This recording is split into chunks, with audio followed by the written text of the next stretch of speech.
ARP. You're a horrible interviewer. You probably just missed like 20 minutes of great exclusives that people wanted to hear, and I'm not gonna repeat none of it. Oh man. You know what I'm saying? Try to pull a fast one, y'all. He didn't start talking. I didn't have to record. Cursing niggas out, all types of shit. I'm watching the people play tennis over here.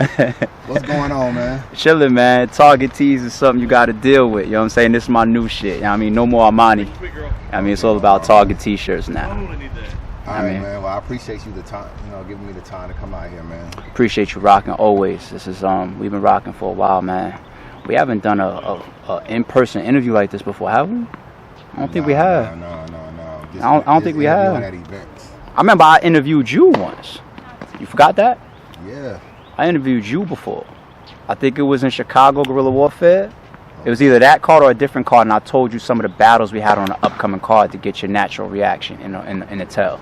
Oh, yeah, it's on the channel. Yeah. It's on the channel. Right. This is why my blogs be like this, 'cause I remember all this type of shit. I know, for real. All right, man. So you just announced this Cassidy versus Hitman battle. How do you feel about the reaction so far? Let me just get that out the way first. Love it. The first obvious thing that you expect when you announce two titans like that is energy and just like a whole bunch of people, just the attention just going, whoa, shit, what the fuck is going on?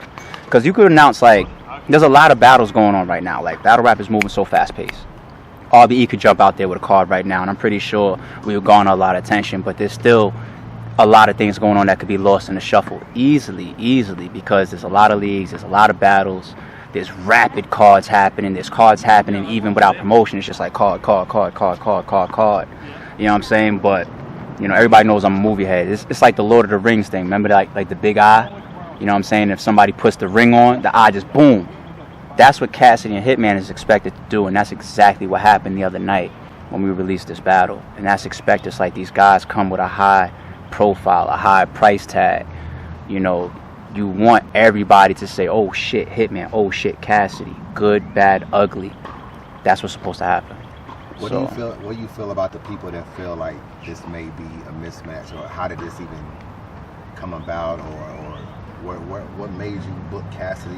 It's been a mixed bag of reactions to it. So if you feel like there's been a negative response, there's been both. There's been both. Like I see personal on like my Instagram, both. On my Twitter, I see both. YouTube comments, I see both. If I scroll the Twitter wall for the people I follow, I see both. I watch blogs, I see both. Do you think that the battle... Let me ask you this question first. Do you think that we book Hitman and Cassidy and say, yo, 10 out of 10 people in the room is about to say, we want to see this right now? You think that we thought that when we locked this matchup in? Thought that ARP... Huh? No. Okay. let's not act like we're stupid. And I do see also some of the whole, wait a minute, we didn't ask for this. I think that comes from two places. One, people with short memories, and two, because of narratives around RBE. One narrative around RBE just happens to be other battles and other matchups that's being discussed right now. Like, for example, possibly Hitman and Briz Rothstein. So people have in their minds what they're getting, and we don't say that this is what's booked. We didn't announce or drop a trailer for that. So then when you go totally left field with something so big, it's that shock factor. Like, what the fuck? The good, the bad, and the early just shocks you right away. You know what I'm saying? So that's one thing. That's one thing with an announcement like that. I think the second thing, when you come outside and it's like the whole negative, positive, good, bad, you know what I'm saying, all that type of shit, is people not letting it sit in and just remind themselves of the fact that how many battles does RBE do that's expected? Like it's people have short memories. We got a lot of battles that people wanted to see that we got done for y'all, of course. Like, let's say like a Bill Collector versus a Hitman is something that was talked about for years before we got it done. That's one of many examples. But RBE's reputation and a majority of our classics are left field. When we announced Mook versus Verb, we got just as much backlash as I've seen right now. You know what I'm saying? It was worse than this, because now within 24 hours I'm already seeing people saying, wait a minute, this is huge. Like, let me get my fucking mind together again. I'm already seeing like, all right, I guess y'all done now. So now you're starting to respect, like, there's some big shit going on. 24 hours, people settle down, and that shock is over.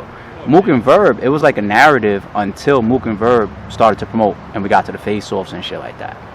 Because Verb was coming fresh off of being judged lost in the building when we brought Mook on stage to Pass Day. And the rumors started spinning like, yo, it's Verb. And then RBE came out and said, all right, we're going to announce it. It's like, no, it's supposed to be Mook and Surf. It's supposed to be Mook and T-Top. What are y'all doing, Verb? Verb shouldn't have this. And then he has a classic with Mook, and then he gets Lux, and now all of a sudden he's God tier and Mount Rushmore to y'all when he was a legend to us when we set him up with Mook in the first place. So been here, done that. You got to have confidence in your bookings as a league owner, because if you think you could take, a room of 500 people that bought tickets and think that all of them was on board the whole time, then you're not good as being a league owner. You're not a good businessman. That's the purpose of marketing and promotion. If you didn't have to market and promote anything, there would never be trailers. There would never be face-offs. There would never be press conferences. We would just announce a matchup. The venue would be sold out. The pay-per-view would be maxed out. All of that shit, right? So none of that has even happened yet. So if somebody like me and Shota sits back and we see like the energy that Cassidy and Hitman is supposed to draw was just drawn. Mission number 1 accomplished. Now as Hitman and Cassidy start to come outside and create this movie, you get to sit back with our popcorn too, like, told you so. And then the last mission obviously is the 3 rounds. The battle being good. That's the last mission. Let me ask you this. Since you've seen since Cassidy has yet to really do interviews, I know he's gonna make his rounds and do his thing. Yeah. For the people that's saying that Cassidy isn't gonna give a good performance, how confident are you that you're gonna we may get one of the best Cassidys on RBE? Because RBE is RBE. Nah, he's not. We were just talking about that a little bit. Yeah. Now let's be real for a second. Leagues have different energies, different crowds, different styles, different promotions, different vibes that work for them. RBE's vibe and the way our battles are put together, the way our energy is, starting from me and Shota and Lawrence and Ant, and the way we interact with the public, the way we deal with the crowds, the way we show our love and respect to people. It's just a different energy in our buildings. Even sometimes room capacity plays a part. It's just over the years we've established a certain type of vibe and energy where it's not coincidence that people tend to have some of their best performances on RBE. That's not coincidence. We're not just getting lucky. Like, oh, what is this luck? That's not. I mean, it's not that. It's a combination of a lot of things. It's the way that we carry ourselves. It's the way that we interact with the battlers, the way that we treat them, the way that we do business with them, the way we treat our fans, the way we treat people in the build. Everything, all of this shit comes together, and then it just creates this whole setup where people are able to deliver some of their best material and their best performances. People want to show out on RBE. We have a reputation for having people in the light of good battles. There was always narratives around RBE of they tend to have the best battles. People was always saying that. You know what I'm saying? You can go over here and have a style clash. You can go over here, maybe have the biggest look. You go over here, and the expectation is the rucker. That's why we say people come to the rucker to ball. Like you could follow NBA politics and protocol, and like Allen Iverson might have to sit on the bench with a suit, with fucking like a sprained ankle. You step into the rucker, who the fuck want to hear that? Drop 60 or we on your ass. Like, that's just how it is in a rucker. It's like the expectations is not business. It's not laugh our way to the bank. It's not none of that. It's we are here at Rare Breed Entertainment to see a good battle. You know what I'm saying? So I think that is gonna help both Cassidy and Hitman. You know what I'm saying? And then you factor in the fact that the experience of an artist has to continue to develop over time. Like Cassidy's gonna be experienced of his last 2 battles. Hitman's going to be experienced for, I've already been in an RBE crowd, in an RBE environment. I know what that feels like now. Even though like he's already a pro, he wouldn't have to adjust regardless. But still, it still plays to his strengths. So I feel like, you add up all these moving pieces and this type of matchup. Nah, I wouldn't doubt that RBE is about to have Cassidy's best online battle. I wouldn't doubt that.